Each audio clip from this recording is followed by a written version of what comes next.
हां बोला 220 रुपये.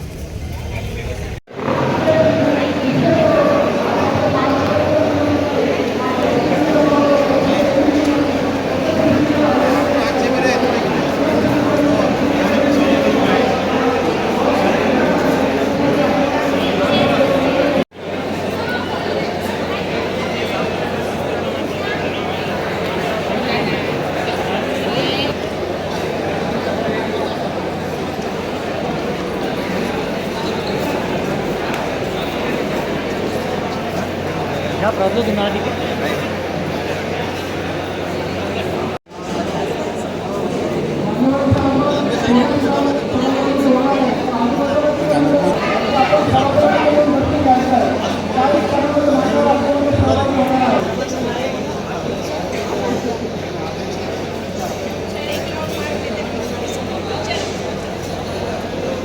राहुल भाऊ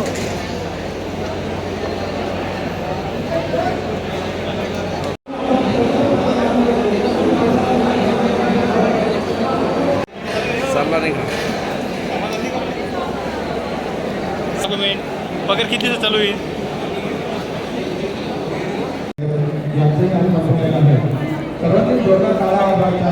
ओके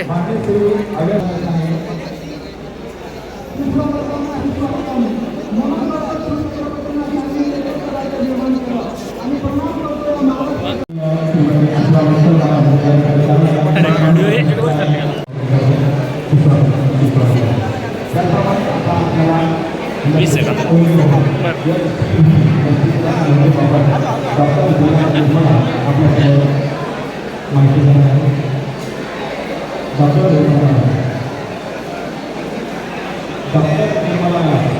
आणि आमच्या आरोग्य विभागाला असं वाटलं असेल की बुवा इथे आपण हा एक प्लॅटफॉर्म आहे यांच्या समोर आपण सांगू शकतो याच्याबद्दल आपले गैरसमज किंवा गैरसमज दूर शकतो. HPV वॅक्सिन आता खूप जणांना आपल्या एरियामध्ये जालना जिल्ह्यामध्ये भरपूर पॅरेंट्स लोकांना म्हणा किंवा भरपूर जे त्यांची प्रजनन क्षमता असेल किंवा मग ग्रोथ डेव्हलपमेंट असेल मुलींचं त्याच्यावर काही परिणाम होईल असं वाटत असतं. पण ह्या लसीचे कोणतेही दुष्परिणाम बघायला आजपर्यंत भेटलेले नाही. आजपर्यंत 3 ते 4 महिन्यामध्ये 50 लाख मुलींचं लसीकरण झालेलं आहे. 50 लाख असेल ही लस 2006 पासून भारतामध्ये याचं लसीकरण होत आहे. 2006 पासून प्रत्येक मोठ्या हॉस्पिटलमध्ये म्हणा किंवा मेट्रो सिटीमध्ये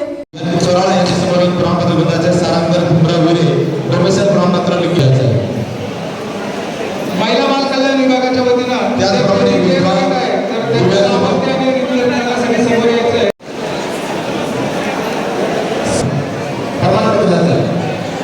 संबंधित देवेंद्र साहेबराव घेऊन जायचं आहे. शीतल सुखदेव चिकटे, प्रतिभा कौतिक सावंत, सुनीता कौतिक चिकटे, अनिता सावंत, अनिता सोडकर, इब्राहिमपूर यांनी सुद्धा आपलं घ्यायचंय. आपण कोणी उठून जाऊ नका.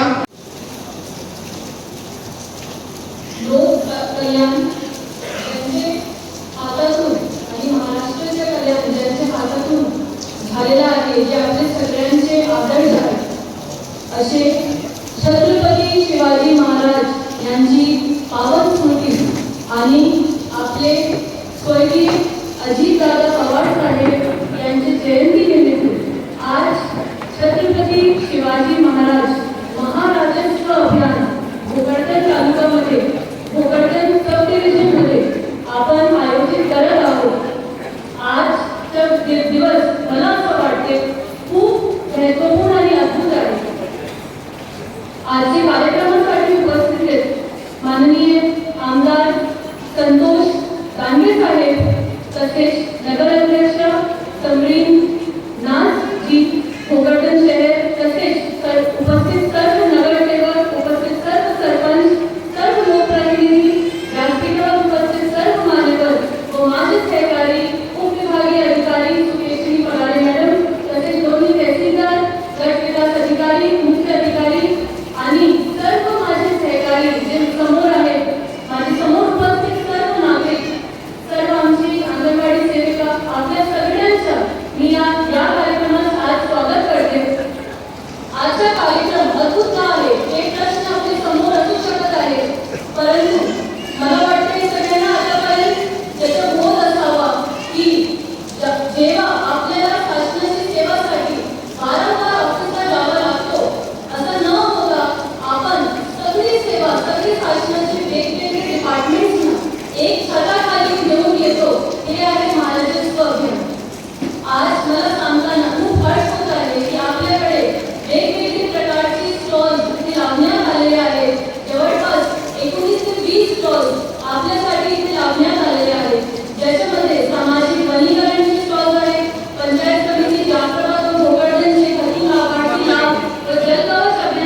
आज इथे आहे.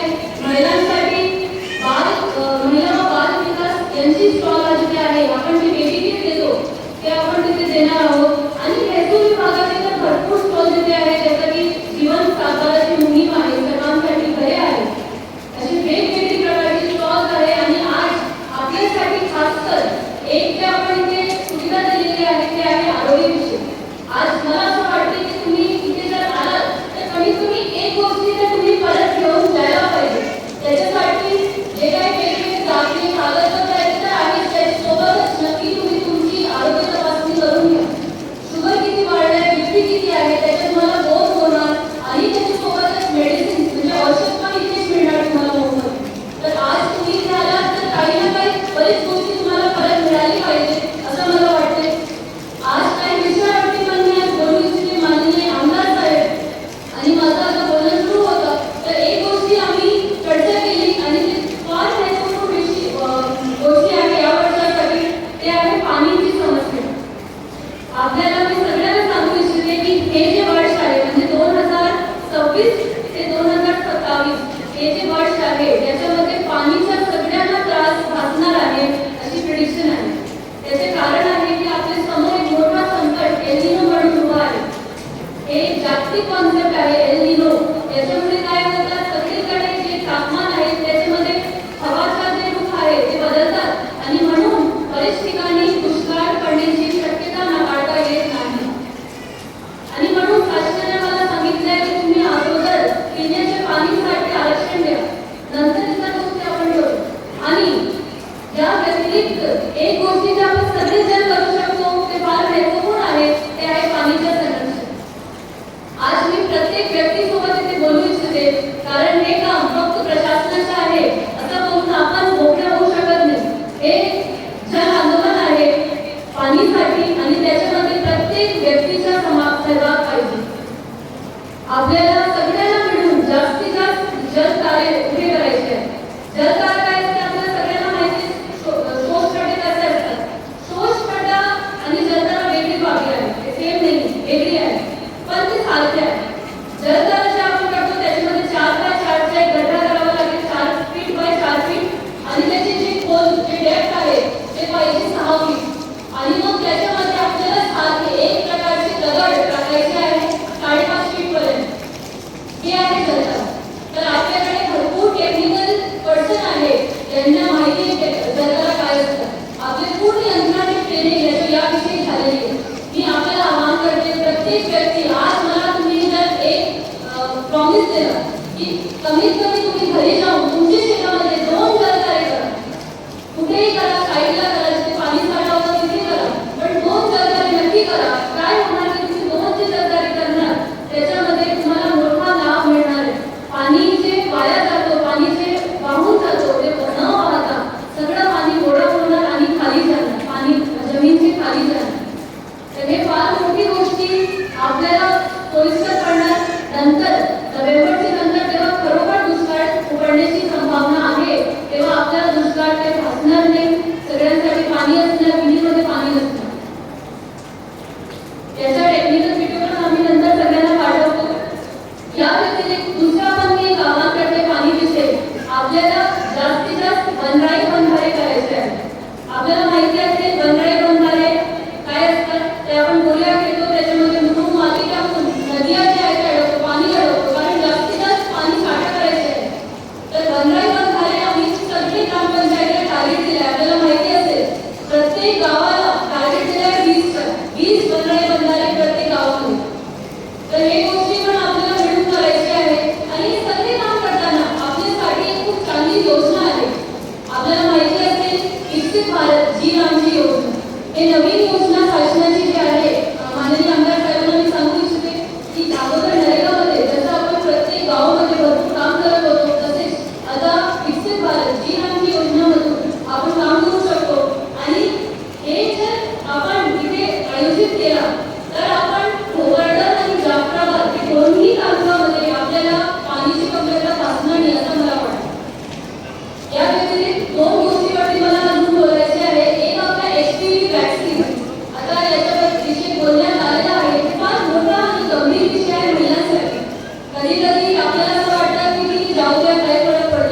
पण लोकांना माहिती नाही म्हणून मुली सर्व घेत नाही लस घेत नाही असं मला वाटतं.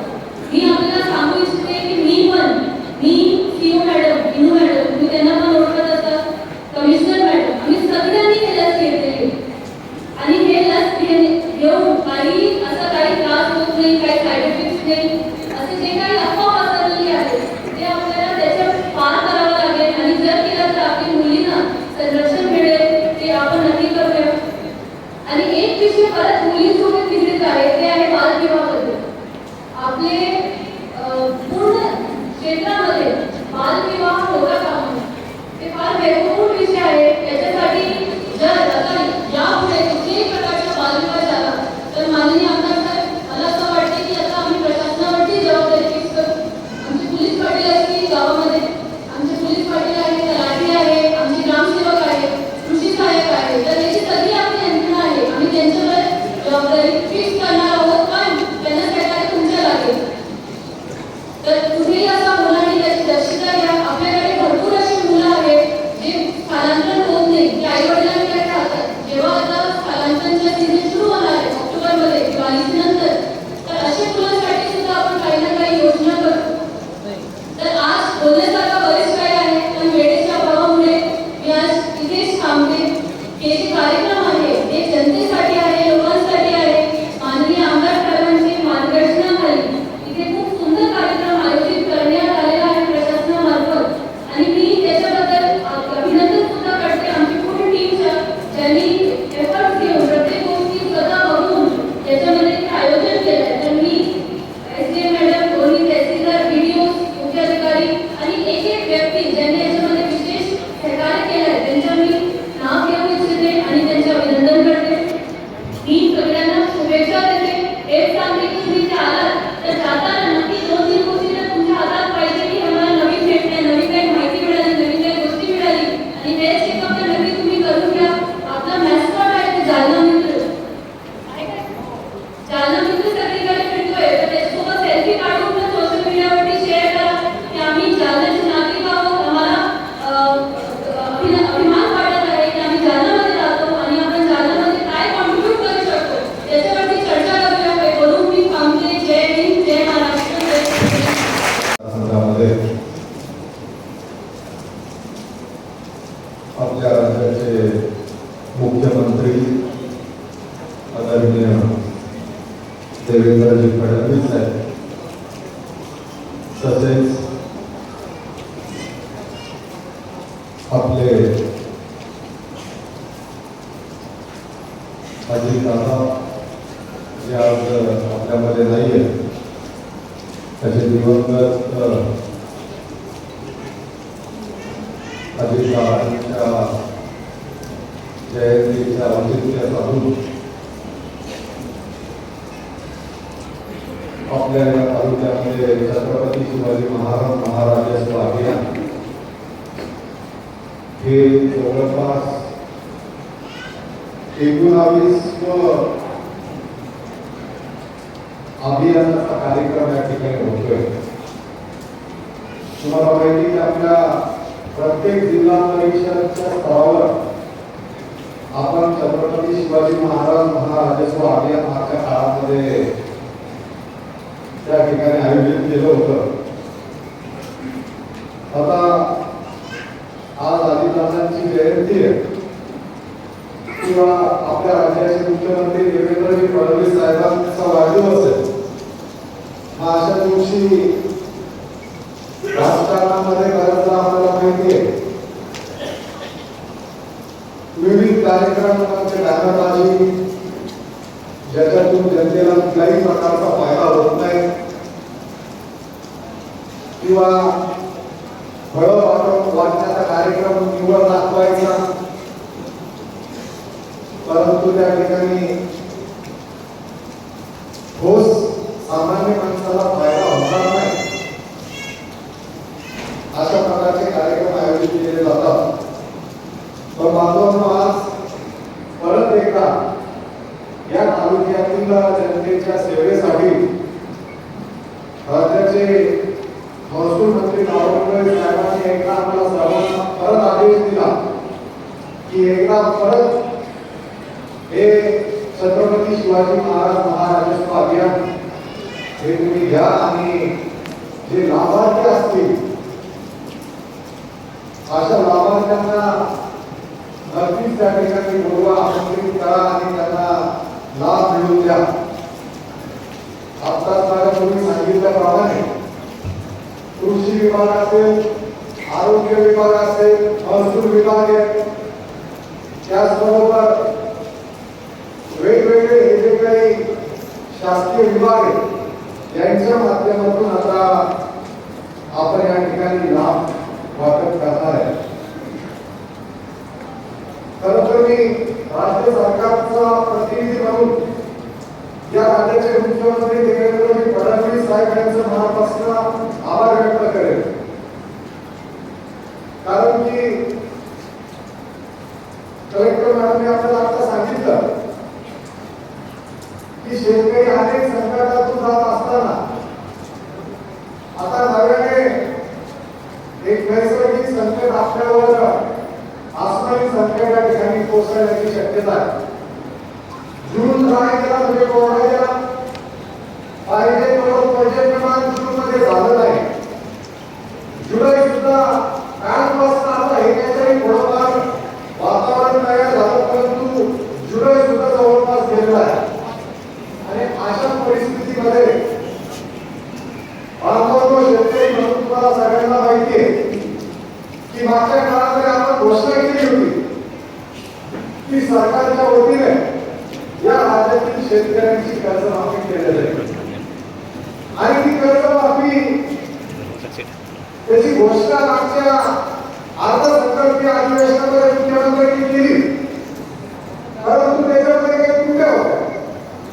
या त्रुट्या काय होत्या तर 2019 च्या नंतर 19 पर्यंत ज्यांना लाभ मिळाला त्या शेतकऱ्यांना या कर्जमाफीमध्ये लाभ मिळणार नाही वगैरे अजून अनेक अशा प्रकारचे अटी शर्तीच्या कर्जमाफीच्या जिल्ह्यामध्ये होत्या. परंतु त्या सगळ्या बाजूला करून शिथिल करून नव्याने घोषणा करण्याचं काम देवेंद्रजी फडणवीस यांनी केलं. आणि आता या चालू महिन्यामध्ये शेतकऱ्यांच्या या ठिकाणी कर्जमाफीचा विषय तो आता या 15 दिवसाच्या ठिकाणी निघणार आहे. त्यामध्ये मी मुख्यमंत्री महोदयांचं मनापासून या ठिकाणी आभार व्यक्त करेन. दुसरा विषय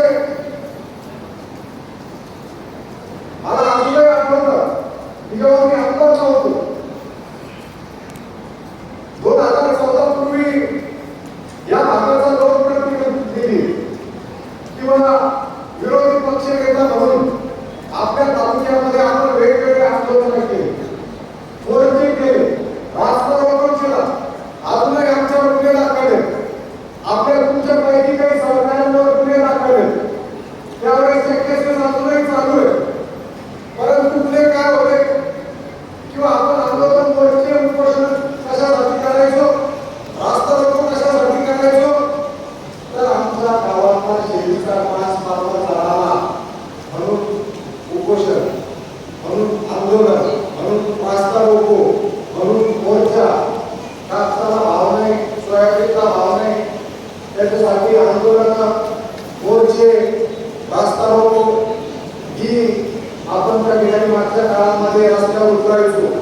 त्याचबरोबर लाईट बिलाची वसुली नको म्हणून आपण रस्त्यावर उतरायचो, सरकारला जाब विचारायचो. पण आज या राज्याचे मुख्यमंत्री देवेंद्र फडणवीस साहेब यांनी आपलं जे थकीत वीज बिल आहे हे 48,000 कोटी रुपये थकीत आहे. हे सरकारला भांडवल सरकार शेतकऱ्यांनी नाही भरलेलं. त्याबद्दल आपले आभार मानत असताना या कार्यक्रमाला इथं बसलेले आमचे जे सगळे पदाधिकारी आहेत मी त्यांचा मनापासून आभार व्यक्त करतो. या कार्यक्रमाला आवर्जून या जिल्ह्याच्या जिल्हाधिकारी इतर मॅडम सुद्धा मुद्दामून आपल्या तालुक्याच्या कार्यक्रमाला उपस्थित राहिल्या त्यांचं मी आपल्याला विनंती करेन करावं आपण त्यांचा मनापासून आभार व्यक्त करावा. आणि नेहमीप्रमाणे